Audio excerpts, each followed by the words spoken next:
से आप पूछोगे ना कि सबसे बड़ी नेमत क्या है, तो जो इंसान को जिस चीज़ की ज़रूरत है वो वही कहेगा। कोई कहेगा कि माल दौलत, घर कार बंगला, तो कोई कहेगा कि खूबसूरती, और कोई कहेगा कि औलाद। ज़ाहिर सी बात है, जिसको जो चीज़ की ज़रूरत है वही कहेगा।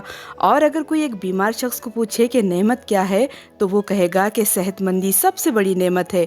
और ये जवाब एकदम सही है। ज़ाहिर सी बात है, अगर हम सेहतमंद रहेंगे, तंदुरुस्त रहेंगे, तो हमको सारी चीज़ें अच्छी लगेंगी। हमारा घर, औलाद, माल दौलत, हम उसको लेकर कुछ इंजॉय कर सकते हैं, ज़िंदगी जी सकते हैं। देखिए ना, अगर हमको मामूली सा सर दर्द भी हो जाता है, तो जब हमारे बच्चे करीब आते हैं तो हम कहते हैं चलो परे हटो, मुझे बहुत तकलीफ़ है, मेरा सर दर्द कर रहा है, मुझे ना परेशान करो।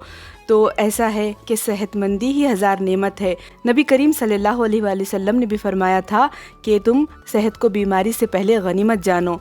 अज़ीज़ बहनों, अस्सलाम वालेकुम रहमतुल्लाहि बरकातहू। अब इन नेमतों की हिफाजत के लिए मैं आज आपको एक बेहतरीन दुआ सुनाने लगी हूँ। आप इसको ज़रूर लाजमन नोट करके किचन में अपने लगा लेना है और आपको ये याद कर लेना है, और इससे आपकी नेमतों की हिफाजत होगी। ये ज़वाले नेमत की दुआ है। और सबसे बड़ी नेमत तो हमने सुन लेना अभी कि सबसे बड़ी नेमत अच्छी सेहत है, और आप अगर ये पढ़ोगे तो आपकी सारी नेमतों की हिफाजत होगी। तो दुआ ये है, अल्लाहुम्मा इन्नी औज़ुबिका मिन ज़वाली नेमतिका व तहव्वुली आफ़ियतिका व फुजाती निक़मतिका व जमी सक़ातिका। दुआ आपके स्क्रीन पर भी आएगी और नीचे डिस्क्रिप्शन में भी रहेगी, वो आप ज़रूर लाजमन इसको याद करना है इन 8 दिनों में। इंशाल्लाह बोलिए और याद कीजिए। अब दूसरी बात ये कि हम बना रहे हैं लाहौरी चिकन चने। तो आप इस रेसिपी को देखिए, इंग्रेडिएंट्स आप देख सकते हैं स्क्रीन पर। अगर आपको कुछ समझ में नहीं आया तो मुझे क्वेश्चन कीजिए।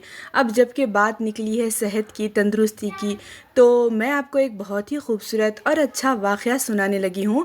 वो सुनिए कि दुआओं और अस्कार की कितनी फजीलत होती है, कितनी अहमियत होती है और कितने बाबरकत होते हैं। कभी ऐसा होता है ना कि कोई ऐसा मर्ज़ लग जाता है, हाँ, हमको या हमारे अपनों को, क्या हम हमारे रिश्तेदारों में देखने में आता है कि वो कितने इलाजों के बाद, कितने हॉस्पिटल्स के चक्कर खाने के बाद भी वो कम नहीं होता। तो क़यामत के सामने बहुत सारे अमवात नज़र बद की वजह से होने का नबी करीम सल्लल्लाहु अलैहि वसल्लम ने इरशाद फरमाया था, और उसके लिए बहुत सारे अस्कार बताए, बहुत सारे दुआएं उससे बचाव के लिए। मगर ये सोचिए आप कि जब नज़र लग चुकी है तो फिर आप कैसे सेहतमंद रहोगे, कैसे आपकी सेहत अच्छी होगी, कैसा आप सेहतयाब होगे। जबकि आपको नज़र लग चुकी है, तो बीमारी आने से पहले ही हमको एहतियात करना है इन चीज़ों का।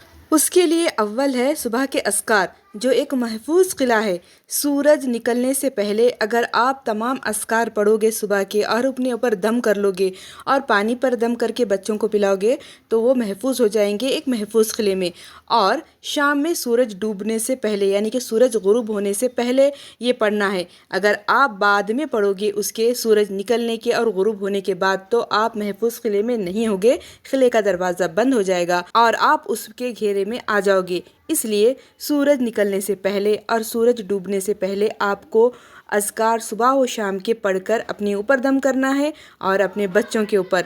और हमेशा ज़वाले नेमतों की जो दुआ मैं बताई उसे पढ़ते रहना है, तो इंशाल्लाह आप बाहिफाजत रहोगे। तो सेहत व तंदुरुस्ती के बहुत सारे दुआएं हैं, अस्कार हैं। पूरा का पूरा कुरान शरीफ ही शिफा है। अब सूरह फातिहा, जिसका मैं आपको वाक़या सुनाने लगी हूँ कि सूरह फातिहा की भी बहुत फजीलत है। वो दम किया जाता था मरीज़ों पर। एक ऐसा ही वाक़या है, एक मास्टर साहब थे, बच्चों को जो स्कूल में पढ़ाते थे, तो उनका एक बेटा था। अचानक वो ऐसे बीमारी में मुलविस हो गया कि अचानक सूखने लगा, सूख कर एकदम कमज़ोर हो गया, बिल्कुल लाग़र। अब डॉक्टरों ने कहा कि अब इस पर मज़ीद पैसे मत खर्चा करें, बस ये चंद घंटों का मेहमान है, इसे घर ले जाइए और इसकी आराम से जान निकलने दीजिए। अब मास्टर साहब बहुत परेशान हो गए। घर आए, घर आकर उन्होंने अपना बच्चा अहलिया के हवाले किया और कहा कि तुम एक फ़लाँ बुज़ुर्ग ख़ातून है, उनके पास जाओ और अपने बच्चे को बताओ, शायद ही वो हमारे लिए कुछ करे, क्यों तो डॉक्टरों ने हमें जवाब दे दिया है। تو وہ والدہ اپنے بچے کو گود میں لیے روتی ہوئی ان خاتون کے گھر پہنچی۔ اس بیمار لا علاج کمزور سے بچے کو دیکھ کر وہ بزرگ خاتون بولی کہ میں ہر روز فجر کی سنتوں اور فرض کے بعد 41 مرتبہ سورہ فاتحہ پڑھ کر پانی پر دم کرتی ہوں اور بیماروں کو دیتی ہوں، اب تم یہ پانی پلا لو، مگر گھر جا کر مسلسل 40 دن تک یہ دم والا پانی اپنے لا علاج بیٹے کو پلا دو۔ اگر اللہ نے اس کی زندگی رکھی ہوئی ہے تو ڈاکٹروں کی باتوں کی کوئی پرواہ نہیں۔ وہ خاتون گھر آئی اور بالکل ویسے ہی کیا جس طرح وہ بزرگ خاتون نے بتایا تھا۔ تو پھر خدا کی شان دیکھیے، کچھ ہی دنوں میں فرق پڑتے پڑتے 40 دنوں میں ہی وہ بچہ مکمل طور پر صحت مند ہو گیا کہ اب وہ بچہ بالکل صحت مند ہے اور الحمدللہ سے کاروبار کرتا ہے۔ اب ہوا یہ کہ اس بچے کے مکمل صحت یاب ہونے کے بعد وہ دونوں میاں بیوی اس بزرگ خاتون کے پاس پہنچے اور ساتھ میں کچھ نذرانہ ہدیہ لے کر گئے، کچھ پھل فروٹ، کپڑے، پیسے وغیرہ، کہ آپ کے بتائے ہوئے وظیفے کے بدولت ہمارا بچہ صحت یاب ہو گیا۔ تو وہ بزرگ خاتون نے یہ سب لینے سے انکار کر دیا، کہا کہ یہ تو اللہ کا کلام ہے اور اسے ہمیں پڑھتے ہی رہنا ہے اور اس کو شفا یابی اسی کلام کی وجہ سے ہوئی ہے۔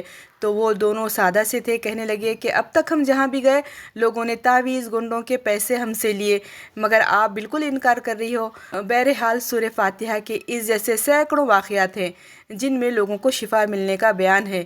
آپ کو بھی کبھی کوئی مرض پیش آ جائے تو سورہ فاتحہ کا یہ مکمل وظیفہ ضرور آزمائیں۔ تو اللہ تعالیٰ سے دعا ہے کہ پہلے تو ہم تمام کو نظر بد سے محفوظ رکھے، شر سے محفوظ رکھے، بیماریوں سے، لگ جانے والے بیماریوں سے، چمٹ جانے والے بیماریوں سے، اور اس کے بعد اگر خدا نہ کرے کبھی کوئی ہمارے اپنوں میں سے، ہمارے آس پاس میں سے کوئی بیمار ہو، کوئی پریشان ہو، تو آپ ان کو یہ وظیفہ ضرور بتائیے۔ پھر ملتے ہیں ایک نئے ویڈیو کے ساتھ، جب تک کے لیے اللہ حافظ۔